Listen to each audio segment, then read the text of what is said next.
What are people buying this season? Nice to be back with you. Thank you very much. Yeah, well, tech is at the top of just about everybody's holiday gift list and wish list in the 23rd annual holiday survey that the Consumer Technology Association did.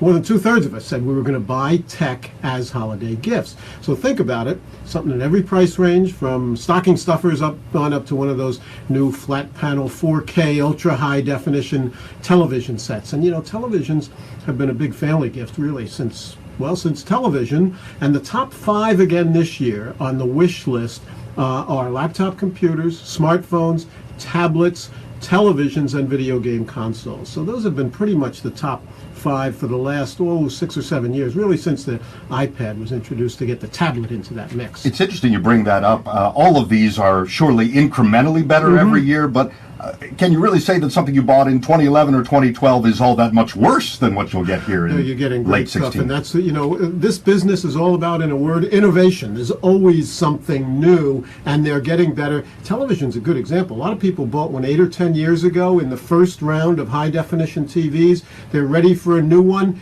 They're going to go in the store and find one of these 4K ultra high definition UHD sets.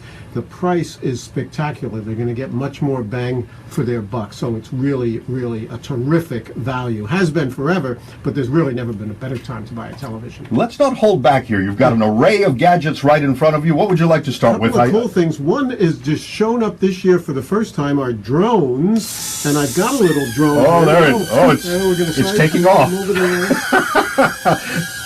Whoa, there it goes. It's going to be all right. Yeah, I knew you'd knock it into something. We're going to be all right. This is a tiny little one. It's called the JetJat Ultra, and you saw how small it was, and the controller for it actually fits right into that controller for it, and I'll pick that up in a second. It's under $100. This is kind of an indoor one. It only goes about 75 feet or so it doesn't need the licensing and all the other stuff that goes into drones, outdoor ones, where there's lots of rules there. You got to know before you fly is what we say.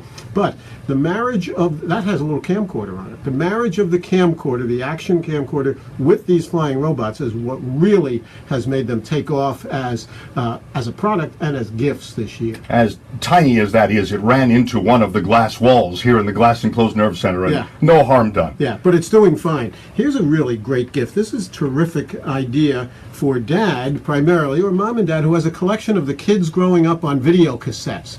Here's a way to, if you have those, they're probably old, and if they're stored, they may not be the best. You want to convert them to a hard drive, put them onto a computer. So this is the VidBox. It's under $100. Plug it into that old VCR or camcorder, and then plug it into your computer. It comes with the software, and then you convert those and digitize those old videos. Then you'll have them stored. The hard part for some folks is getting the VCR. They may have the old tapes, but not the VCR. One suggestion there is try your local school. A lot of schools still have, high schools have a lot of VCRs, so that's one way to do that. Or you can go online and purchase one. Terrific idea. I got another thing I brought along here, which is... You've got your smartphone in your hand. I have my smartphone. Again, I have a Bluetooth speaker.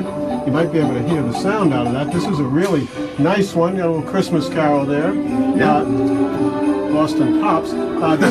This one is from Sony, and wireless Bluetooth speakers and wireless Bluetooth headphones are a big gift item this year as well. We're going to see a lot more of those. Prices are way down on those. You can get some as little as $50 or so. This one's about $100. And then attached to my phone, to my iPhone, I have a little attachment that's called the Seek Thermal. Comes with an app, and there's Ginger. Ginger is hot. What this does is it finds heat. It's a heat-seeking or thermal camera. Yes. Turns it into. In addition to finding hot babes, one thing you can do with this is find where the heat's escaping in your house. This time of year, it's gotten cold. You can see where that heat is going out, tighten up the house, caulk it, and that kind of stuff. It's called the Seek Thermal. I think I look terrific in infrared. It hides some of the... You look great. You look great. I want to show you one other item I have here. It's about the size of a deck of cards. This is from a company with a great name called Waka Waka. Yeah. This is a solar charger. The back of this are little solar panels, so you can leave this out in the sun to charge it, and then it has the inputs on the side. You plug your smartphone in there, and you charge your smartphone. So it's a backup solar charger, very small, very light. Take that with you. costs about $80 or so. I think we've all run into situations where we've run out of juice on our smartphone. Here's a way to have a little backup with you.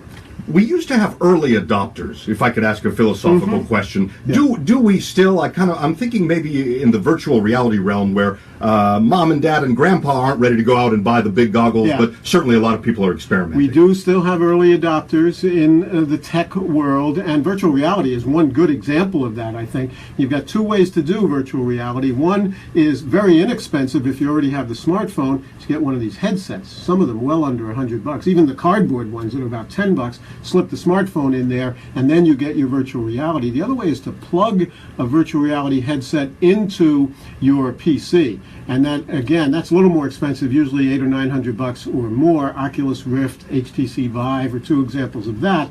And then it transports you to another place. So virtual reality, I think video games is the place where early on it's really going to be a big deal, but it's also got some commercial aspects to it, real estate, that kind of stuff. Travel, where you want to see what that cabin on the cruise ship looks like. You can put one of those headsets on and transport you all the way around the world. And to get really serious, surgeons could practice before they're in your body doing their work. Yeah, exactly. So there's a lot of, it's true of all consumer technology, a lot of it starts or has other applications for either medical or commercial applications as well as consumer applications. You don't have a Nintendo Classic in your goodie bag, do you? I do understand they not. are very rare. Are you a Tough to Nintendo find. Classic guy? I just hear that it's the gift to have. Well, so. it's one of them. They brought that out for this holiday season, and it is in very short supply.